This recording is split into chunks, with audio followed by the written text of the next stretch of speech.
Hello po, Mr. Client. Yeah. So, 'di ba, Mr. Client, you're working. Tama po, no? Tama po, binabawasan kayo ng SSS. Tama, no, na binabawasan kayo ng SSS. So, tama po, no, hati kayo ng employer, no, sa SSS. So, imagine, no, i-compare lang po natin si SSS versus sa in-offer namin na program, no, ng Peru Life UK. Sample po, si SSS, nagbabayad po tayo ng 2,500 per month, no, hati kayo um, ni employer, no? Tama po, no? Hanggang 60 kayo magbabayad kasi pagdating nyo ng 60, magpe-pension na kayo. Yan, no? Tapos, pagdating niyo po ng pension nyo at the age of 65, magkano lang po siya, no? 14,000 per year. So imagine kung 14,000, magkano yan monthly? Parang mabot lang siya ng 2,000 plus, no? Kasya po ba yun sa monthly expenses natin sa palagay niyo po? Hindi. Okay, sige po. So, kita niyo po, no, sa SSS, tama po, no, walang accident coverage. Pero merong disability coverage. Meron siyang 7,900 pag na-disable po kayo, no? Ayan. Tapos, tama po, no, wala rin siyang critical illness coverage, no? If, for example, ma-diagnose tayo ng critical illness, wala din po siyang critical illness coverage, no? Ayan. Pero may funeral assistance, no? If in case na kunin na tayo ni Lord. 20,000. Yan. So, sa ngayon ba, magkano ba yung wooden casket? Yan. So, may idea ka ba, Mr. Client? Yan. So example, no? So 20 years kang nag-iipon ng 2,000 pesos 500, 2,500 monthly.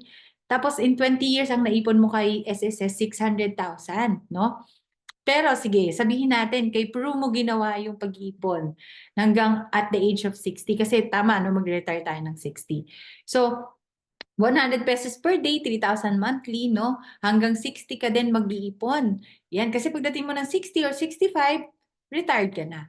Pero imagine mo, sir, client, at the age of 65, meron kang 7.5 million versus the 14,000 na monthly, na yearly mo makukuha, no? So, 7.5 million is 7.5. So sa accident coverage, no? Meron pong 1 million na coverage kay Peru. Kay SSS po, wala. Yan. Disability versus the SSS 7.9, pero dito po kay Peru, meron kang 1 million. And then, meron din pong critical illness coverage na pag na-diagnose ka ng critical illness, no? 1 million ibibigay sa ni Peru. Paano meron kang perang pampagamot? No, na-assist ka niya. Yan. So, kung ano man namang mangyari at kunin na tayo ni Lord, merong 2.5 million na maiiwan tayo sa pamilya natin. Hindi lang funeral assistance, no? And also, no, parehas lang halos kayo nag-ipon ng 20 years. No, magkano lang inipon mo kay Prue? 720,000.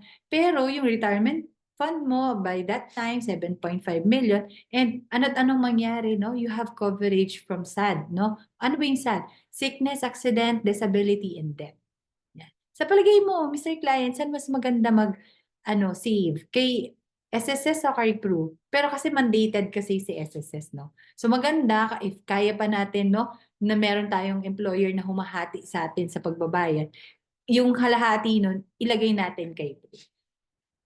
Thank you po, Mr. Client.